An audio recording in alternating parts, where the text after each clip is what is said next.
Hello दोस्तों, welcome back. Free circuit lab में आपको स्वागत है। दोस्तों आज हम बात करेंगे कंपोनेंट्स के बारे में। यह है second part video. First part में मैंने बात किया था रजिस्टर, कैपेसिटर, डायोड, एलईडी, इन सब के बारे में।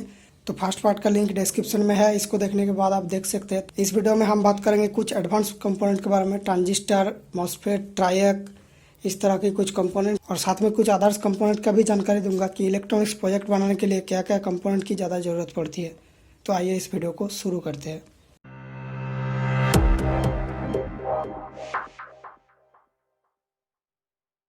दोस्तों ट्रांजिस्टर बहुत ही एक यूजफुल डिवाइस है। ये एक इतना यूजफुल डिवाइस है कि इसको इलेक्ट्रॉनिक्स का मास्टर भी बोला जाता है कभी कभी। तो ट्रांजिस्टर का काम बेसिकली यही होता है। इसमें 3 पिन रहता है, बेस, कलेक्टर और एमीटर। दोस्तों ट्रांजिस्टर का एप्लीकेशन है एम्पलीफिकेशन या फिर स्विचिंग के लिए। ये वाला पिन है इसकी बेस, ये है इसकी कलेक्टर और ये है एमीटर। एमीटर को माइनस में लगाया जाता है मोस्ट ऑफ द टाइम, और कलेक्टर को प्लस में लगाया जाता है किसी चीज़ को ड्राइव करने के लिए। ओके, तो जिस चीज़ को ड्राइव कर रहे हैं उसकी एक पिन प्लस से लगा रहता है और एक पिन इस कलेक्टर में रहती है। तो कलेक्टर से एमीटर में अगर करंट जाए तो वो चीज़ ऑन हो जाती है, जैसे कि कोई एलईडी हो सकती है, एक मोटर हो सकती है। और इसकी जो सेंसर पिन है ये बेस पिन। ओके, तो बेस पिन में आपने बहुत ही छोटा थोड़ा सा ही करंट देंगे, दैट मीन्स 0.5 मिली एम्पियर या फिर 0.1 मिली एम्पियर, और ये कलेक्टर से ज़्यादा करंट खींचने लगती है। तो इससे फ़ायदा ये होता है हम लो पावर सर्किट को यूज़ करके हाई पावर के डिवाइस को चला सकते हैं। तो ये तो हो गया थोड़ा सा लो पावर के ट्रांजिस्टर, और थोड़ा सा हाई पावर ट्रांजिस्टर आता है, बहुत हाई पावर के भी ट्रांजिस्टर आता है। ये ट्रांजिस्टर 2 तरह की होती है, पीएनपी और NPN. Okay, PNP transistor base में नेगेटिव सेंस को लेता है और एनपीएन ट्रांजिस्टर बेस में पॉजिटिव सेंस लेता है। तो यही काफ़ी है ट्रांजिस्टर को समझने के लिए। और ट्रांजिस्टर के बारे में और वीडियो आएगी जो कि डिटेल्स में हम उस वीडियो में बताएंगे। जितना भी कंपोनेंट का बात इसमें किया उन सब के बारे में एक एक करके वीडियो आएगी। अगर आ चुका है तो डिस्क्रिप्शन में लिंक मिल जाएगा। अगर आपको डिटेल में देखना है तो डिस्क्रिप्शन में जाके देख सकते हैं आप। और ये है एक हाई पावर ट्रांजिस्टर, इसका नाम होता है 2N3055। ओके, तो इन सब ट्रांजिस्टर को ड्राइव करने के लिए बेस में भी हाई करंट चाहिए। दैट मीन्स बेस में अगर आपने 300-400 मिली एम्पियर दिया तो कलेक्टर से ये 5-6 एम्पियर तक ये हैंडल कर पाएगा।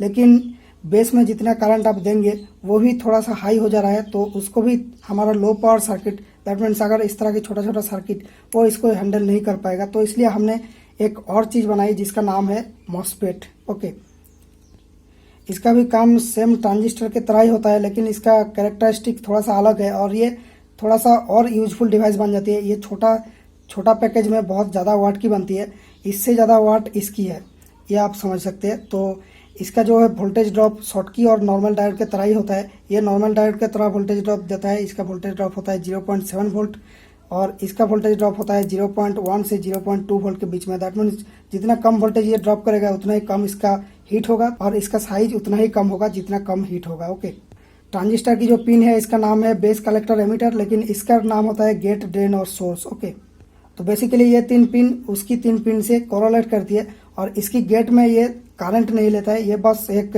वोल्टेज को सेंस करता है गेट में, और वो सोर्स और ड्रेन के अंदर करंट प्रोवाइड करती है। ओके, तो इसकी गेट बेसिकली एक कैपेसिटर की तरह होता है, उसको हम जितना वोल्टेज में चार्ज कर देते हैं उतना ये ऑन होता है। तो इसको भी हम स्विचिंग और एम्पलीफिकेशन के लिए काम में ले सकते हैं मॉसफेट को। ओके, उसके बाद आ जाती है ये ट्रायक। ये है एक्चुअली एसी के लिए ट्रांजिस्टर आप बोल सकते हैं। ये सब डीसी में काम करता है, एसी में काम नहीं करता, तो ये एसी में काम करता है ट्रायक। ओके, तो इसको फैन की रेगुलेटर में लगाया जाता है। हमने यहाँ पे जो डायक बताया, ये डायक इस ट्रायक को स्विचिंग के लिए इस्तेमाल किया जाता है, ताकि एसी में जब 30 वोल्ट के ऊपर आ जाए एसी की वोल्टेज तो ये ट्रायक को ऑन करेगा। इस तरह की एप्लीकेशन के लिए यूज किया जाता है। उसके बाद एक आईसी है, ये है वोल्टेज रेगुलेटर आईसी। इसका नंबर है LM317। इसका दूसरा वर्जन आता है LM7805, 7809, 7812, इस तरह के वर्जन आता है। तो 78 के बाद जितना नंबर है उतना वोल्टेज की ये रेगुलेटर है। लेकिन ये LM317 एक एडजस्टेबल रेगुलेटर, इसको आप करंट रेगुलेशन, वोल्टेज रेगुलेशन, इस तरह के बहुत सारा पर्पज़ के लिए यूज कर सकते हैं। सबसे सिंपल जो वोल्टेज रेगुलेटर आता है LM7805, 7812, 7809, इस तरह की जो आईसी होता है उसमें बीच में नेगेटिव लगती है, इसमें 12 वोल्ट की इनपुट जाती है या फिर कोई हाई वोल्टेज की इनपुट जाती है, और इसमें उसकी आउटपुट वोल्टेज निकलती है। अगर वो 5 वोल्ट की है तो 5 वोल्ट निकलती है, 7809 है तो 9 वोल्ट निकलेगी। तो इस तरह से ये वोल्टेज रेगुलेट करता है। और उसके बाद यहाँ पे कुछ ऐसी चीज़ें रखा हुआ है जो कि आपका प्रोजेक्ट में काम में आएगा, लेकिन ये कोई बेसिक चीज़ें नहीं है। तो ये है एक रिले। रिले का मतलब होता है एक स्विच ही होता है बेसिकली। नॉर्मल स्विच को हमें हाथ से दबाना पड़ता है, दैट मीन्स मैकेनिकली उसको ट्रिगर करना पड़ता है, लेकिन ये इलेक्ट्रॉनिकली ट्रिगर होती है।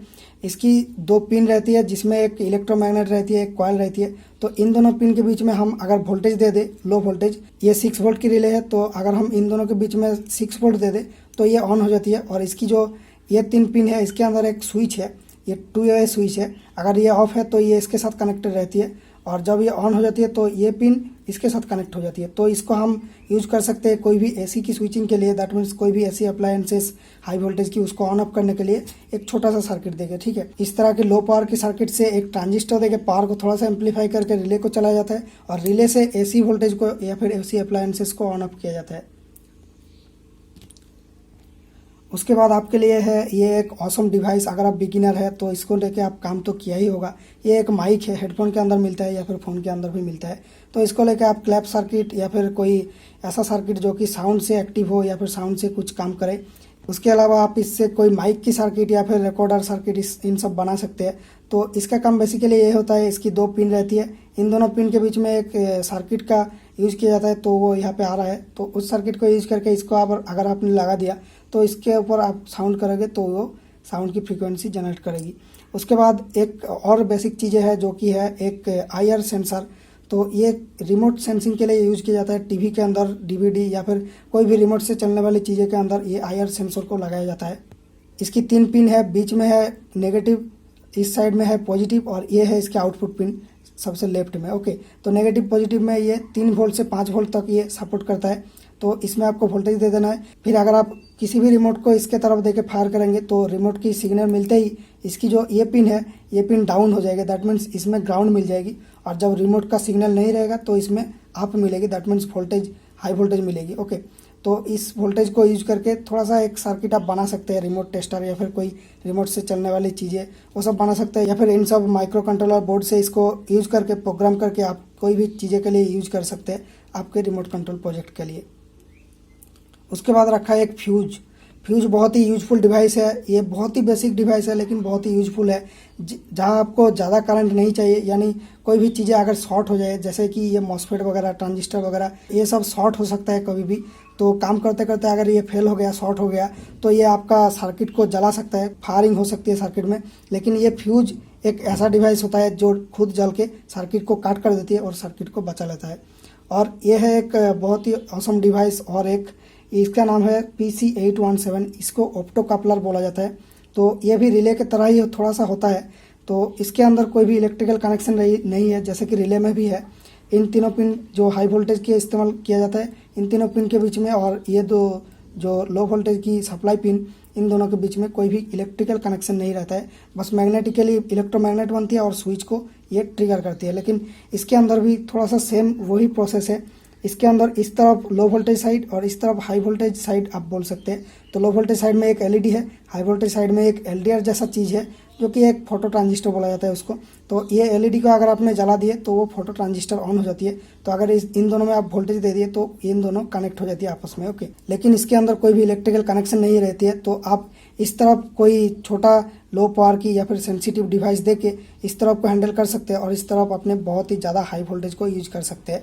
तो 220 वोल्ट की एप्लीकेशन के लिए भी इसको आप यूज कर सकते हैं। कोई भी खतरा नहीं है, ये फेल हो जाने पे भी सर्किट शॉर्ट नहीं होगा और इस तरफ से इस तरफ में हाई वोल्टेज नहीं आ जाएगा और इसको ख़राब नहीं करेगा। ओके, उसके बाद हम बात करेंगे कुछ IC के बारे में। IC में से सबसे पॉपुलर है 555 IC। 555 का बहुत सारा प्रोजेक्ट बनती है, फ्रीक्वेंसी जनरेटर, LED ब्लिंकर, या फिर बहुत सारा प्रोजेक्ट बनती है 555 से। तो 555 के बारे में एक वीडियो तो आ रहा है आई बटन में, वो कैसे काम करती है इन सब के बारे में। और 555 को देके बहुत सारा यूजफुल बिगिनर्स के लिए प्रोजेक्ट बनाया जाता है, तो वो सब एक एक करके मैं बनाऊंगा। उसके साथ 2-3 और IC के साथ आपका परिचय कराऊंगा, जिसमें से LM386 है, एक बहुत ही लो पावर एम्पलीफायर चिप। उसको देके आप ऑडियो एम्पलीफायर बना सकते हैं बहुत ही बिगिनर बेसिक लेवल पे। और LM358 एक बहुत ही यूजफुल ऑप एम्प IC है, इसको देके भी कुछ बिगिनर्स प्रोजेक्ट बनती है। और दोस्तों लास्ट में आपको एक और चीज़ के साथ परिचय कराऊंगा जिसका नाम है BT मॉड्यूल, ब्लूटूथ मॉड्यूल। तो ये आपके फ़ोन से ब्लूटूथ को कैच करता है इस एंटेना के जरिए और वो इस लाइन में भेज दिए। तो आप कोई भी होम थिएटर को ब्लूटूथ करने के लिए या फिर कोई भी एम्पलीफायर सिस्टम में ब्लूटूथ से इनपुट देने के लिए इस बोर्ड को यूज कर सकते हैं। तो इसका वीडियो भी आई बटन में आ रहा होगा। और दोस्तों मैं इसको शुरू से ही मैं दिखा रहा हूँ, तो ये क्या है मैंने बताया नहीं। ये है एक आर्डुइनो बोर्ड, ये माइक्रो कंट्रोलर बोर्ड है। इसको आप कंप्यूटर से प्रोग्राम कर सकते हैं इस USB पिन के जरिए, और इसको आप डिफरेंट पर्पस के लिए यूज कर सकते हैं। इसमें बहुत सारा पिन दिया हुआ रहता है। इन पिन को आप कंप्यूटर की प्रोग्राम में लिख के डिफाइन कर सकते हैं कि कौन सा पिन कौन सा काम करेगा, कब कौन सी पिन में कौन सा वोल्टेज आने पे कौन सी पिन ऑन होगा। ये सब आप इसको प्रोग्राम से डिसाइड कर सकते हैं। तो इसको लेकर बहुत सारा यूजफुल सर्किट बनाया जाता है, जैसे कि रिमोट कंट्रोल कार या फिर कोई घड़ी वगैरह, इन सब बनाया जाता है इससे, डिजिटल घड़ी वगैरह। और ये है एक सोलर सेल, जो कि आपको सभी को पता है, इसमें धूप पड़ने से इसमें वोल्टेज जनरेट होती है या फिर लाइट पड़ने से वोल्टेज आती है। तो दोस्तों बस इन सारे कंपोनेंट बहुत ही बेसिक लेवल पे आपको पता होना चाहिए था, इसलिए मैंने यहाँ पे बता दिया। अगर आपको थोड़ा सा एडवांस लेवल की कंपोनेंट की जानकारी चाहिए तो आप कमेंट्स में बताइए। और मैं इलेक्ट्रॉनिक्स का ऐसे ही बहुत यूजफुल और इंटरेस्टिंग वीडियोस बनाता हूँ, जिसमें इलेक्ट्रॉनिक्स का सिखाता हूँ, इलेक्ट्रॉनिक्स कैसे काम करती है, किस तरह से सर्किट बनाया जाता है, और कुछ एक्सपेरिमेंट वीडियो भी मैं डालता रहता हूँ। तो अगर इस चैनल का कंटेंट आपको पसंद आता है तो वीडियोस देखिए, अगर पसंद आता है तो सब्सक्राइब कर लेना, और इस वीडियो को लाइक कीजिए, शेयर कीजिए। और thank you for watching guys. I will see you in my next video.